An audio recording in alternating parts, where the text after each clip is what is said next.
Hi, everybody. Oh, wait. Plasticman behind me looks kind of rude. The angle of his arm. That looks like a plastic erection. Let me make it look. Now that just looks wrong in a different way. Wow, this is not going the way I expected at all. Alright, Plas, you're not helping. Okay, hopefully that doesn't look... It kind of looks like he's humping my lamp to begin with. This got off to a very bad start. Hi, everybody. It's me, Leanna. I know I look super tired and everything like that because I'll admit I've been knocked flat lately by the stuff going on online. You'll notice, though, first of all, I'm rocking the Happy Harbor t-shirt because I know that makes Jay and company out there happy. Hi, Happy Harbor! But I know they like it, and I thought I'd do something good because there's been a lot of stuff on the internet lately that is not good, and I don't want to get into the various issues because there are just too many.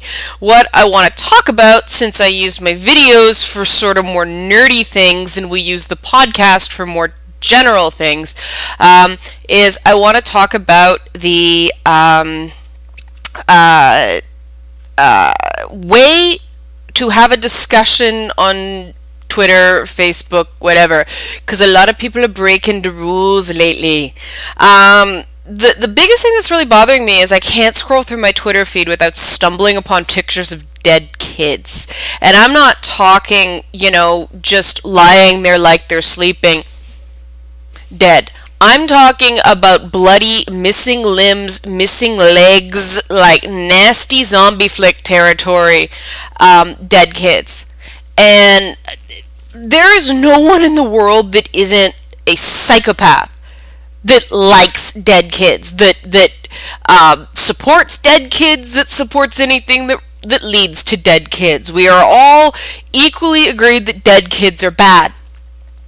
That doesn't necessarily mean you can force images on people without a warning. If you're going to put it on Twitter, put a trigger warning on your image and link to it. Don't have it there attached for everyone to see. That's an act of emotional aggression in and of itself. And all you people talking about how horrible some other cause is because it relates to dead kids, you're guilty of exactly the thing that you're protesting against by causing emotional harm to other people. Want to talk about psychological warfare? There's psychological warfare. And I think that sort of leads to a lack of understanding of what a trauma trigger is. I pulled it up on my phone because I can't use my computer screen and record videos at the same time. I know this is very meta. It's weird. But a trauma trigger is an experience that triggers a traumatic memory in someone who has experienced trauma. Okay, that definition is no help. But, a trigger is thus a troubling reminder of a traumatic event, although the trigger itself need not be frightening or traumatic. Triggers can be quite diverse, and this is where it starts getting difficult. Triggers can be subtle and difficult to anticipate. That's true. But there's certain ones we can anticipate, and anything with violence, especially violence committed against people who really can't fight back, safe bet that's a trauma trigger. So if you really are a peace activist, or you really do want to make the world a better place, start by not posting pictures of dead children with absolutely no warning to people. People have to be able to avoid content that's going to destroy them for a few days to a week. And that's the problem with trauma triggers, is they really put people out of commission. Trauma is something that's a physiological response. It's not something people control. It's not somebody being sad. It's not somebody being scared. It's an actual physiological response because the body doesn't know it's not in danger anymore. And I would think that people that are advocating on behalf of disenfranchised populations would be aware of that, but it seems somewhere along the line this information is getting lost. So out there. My second point is about misunderstandings on the internet. They happen. They happen in real life, but when you're on the internet and communicating in 140 characters, it's very, very easy for misunderstandings to happen. Here's the thing, guys. Misunderstandings do not give you the right to lose your shit. If you're being misunderstood or you feel like you're being misunderstood, that's the time to stop, take a breath, and start answering some questions, actual questions, not attacks with a question mark at the end. Actual questions, so you can figure out what's going on. Because if you really think you're being misunderstood and you're not looking for a reason to just jump on somebody because back in the day someone was bad to you and you want to pay it forward, well, you better make sure that you gain standing from misunderstanding. And that's the problem with this word, is what's the opposite of understanding? I messed up. Okay, see? Make sure you gain understanding instead of misunderstanding. What's a misunder? I'm going to draw a little creature that's a misunder, a very kind of Lewis Carroll, Brian Froud, imaginary. And what's that place called? Is it Bobby Chew? Is that the artist that does all those cute little monsters? Anyway, that's a misunder in my mind. So, understanding versus misunderstanding. If your goal is actually to gain an understanding, you got to remain calm because you can't understand things when you're angry and freaking out. And if you start freaking out, you're going to say things you can't take back. So, talking on the internet is the same as talking on everybody, talking in any form of communication, on the phone, in person, via teleconference. You have to know before you start what you're looking to get out of it. So if you're actually looking to change things, then you actually do have to tailor your approach to the thing that's going to get the most movement. That's not a tone argument, that's just reality. For those of you who don't know what a tone argument is, it's a way to put people down who have every right to be angry. You know, they don't challenge the veracity of your statement. It's just, I don't like your tone. But this isn't that. This is about, if you actually want to enact change. Change is hard. Understanding is hard. Dealing with people you don't like is hard. I'm trying to get better at it myself.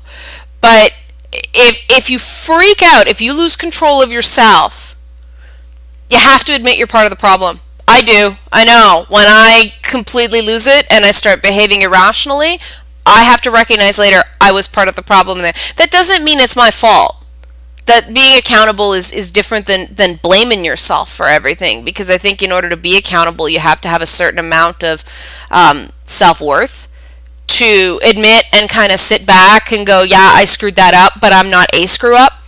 And that's what I think a lot of people trying to communicate online lack, is that basic core in themselves, because that comes from screwing up and learning from it and realizing that you can make a mistake and the sky doesn't fall. So I know, it's like chicken or the egg. Where's the beginning? Well, the beginning is you screw up, you take your lumps, you get back up and you try it again. And after a while, in a non-abusive situation, it gets easier and easier. That's if it's functioning. In an abusive situation, it just gets harder and harder. But at no point does it start easy. Did that make any sense? I don't know. Anyway, in terms of debating anything, you have to have ground rules, which are important. You can't violate your own ground rules. And you have to be willing to accept the other person's ground rules as well. So this is the final thing I'm going to mention in this video. When someone asks you, so please stop saying a particular thing. Just stop saying it. Don't argue your right to say it, because no one is denying your right to say it. It's the consequence of saying it that's in question. And I find a lot of people, that's my little litmus test for whether a conversation is worth continuing or not. If something hits me wrong and I ask someone to stop it, and they don't, I rapidly end the conversation, or I stop taking it seriously. Because that's a massive mark of respect for me. And if you're asking me to change my viewpoint, I should be able to cultivate some common ground. And I think that's the issue of people on the internet. They're not actually looking for common ground or understanding. They're looking to momentarily feel better about themselves or be heard. And the concept of being heard is a really messy thing that I'll talk about in a later video or maybe on the podcast or something like that. But I just wanted those 3 rules for the internet. Don't show violent imagery or disturbing imagery without a warning. What was my second one? Oh gosh. Was that a warning?